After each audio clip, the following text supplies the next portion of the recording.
মানসিক যন্ত্রণা সহ্য করতে না পেরে আর কত মানুষকে এইভাবে পৃথিবী ছেড়ে চলে যেতে হবে বলতে পারেন? কথায় আছে, যার জ্বালা শুধু সেই বোঝে। কেউ সহ্য করে নিয়ে বেঁচে থাকে সারা জীবন, কেউ সহ্য করতে না পেরে পরিবারের মায়া ত্যাগ করে চলে যায় না ফেরার দেশে। সেই রকমভাবেই মানসিক অবসাদ সহ্য করতে না পেরে নিজের সিদ্ধান্তে এমন ঘটনা ঘটাবে এই সিভিক ভলেন্টিয়ার, তা কেউ গুণাক্ষরও টের পায়নি। জানা যায়, সিভিক ভলেন্টিয়ারের নাম পল্লল চ্যাটার্জি, বাড়ি পাট্টাবোকা উত্তমপুর নাতনা এলাকায়। তার পরিবারের দাবি, তার স্যালারি অ্যাকাউন্টের সমস্যা থাকায় দীর্ঘ 3 মাস ধরে তার সাম্মানিক যে টাকা তিনি পাচ্ছিলেন না। অপরদিকে বিয়ের পর 3 বছর কেটে গেলেও সন্তান সন্ততি না হওয়ার কারণে বেশ কিছুদিন ধরে মানসিক অবসাদে ভুগছিলেন তিনি। হঠাৎই নিজের সিদ্ধান্তে এমন ঘটনা ঘটায় তিনি। আজ সকালে পরিবারের লোকজন দেখতে পায়, খবর দেওয়া হয় পুলিশকে। পুলিশ এসে সিভিক ভলেন্টিয়ারের দেহ উদ্ধার করে ময়নাতদন্তের জন্য পাঠায় হাসপাতালে। ছেলেকে হারিয়ে কান্নায় ভেঙে পড়েন তার মা। কিছুদিন আগেই স্বামীকে হারিয়েছেন তিনি। এই শোক কাটতে না কাটতেই ছেলেকে হারিয়ে আবারও শোকের কালো অন্ধকার নেমে আসলো তার জীবনে। স্বামী ছেলেকে হারিয়ে কাকে নিয়ে কাটবে তার জীবন, কিভাবে চলবে তার সংসার? ওই ছেলে ছাড়া সংসারের ইনকামের আর তো আর রইল না কেউ।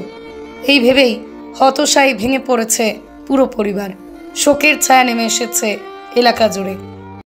টাকা ঢোকে নেই, এই দিন রাত বলতো আমার সব অন্ধকার, আমার পয়সা নেই হাতে, আমার কিছু যেটুকু বোঝানোর মা হয়ে যেটুকু পেরেছি বুঝিয়েছি, কিন্তু এ কাজ করি বুঝতে পারিনি বাবা। আর কি বলবো,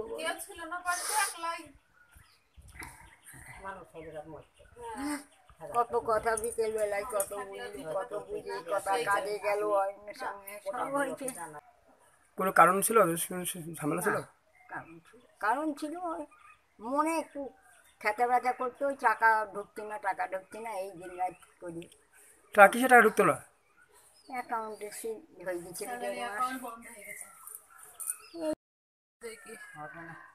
আমি তো বাবার বাড়িতে ছিলাম। ও যেরকম ফোন করে সেরকম সকালবেলাতেও SMS করলো, সোনা কি করছো, খাওয়া হয়েছে? আমি বললাম না।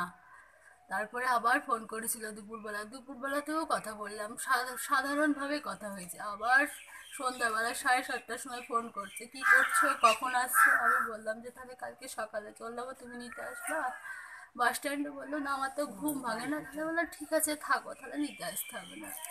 ওই আবার শেষ কথা, আর কিছুই কথা হয়নি। আমি আর কিছুই জানি না, আমি ছিলাম। Bureau report, Arong news, Nadia.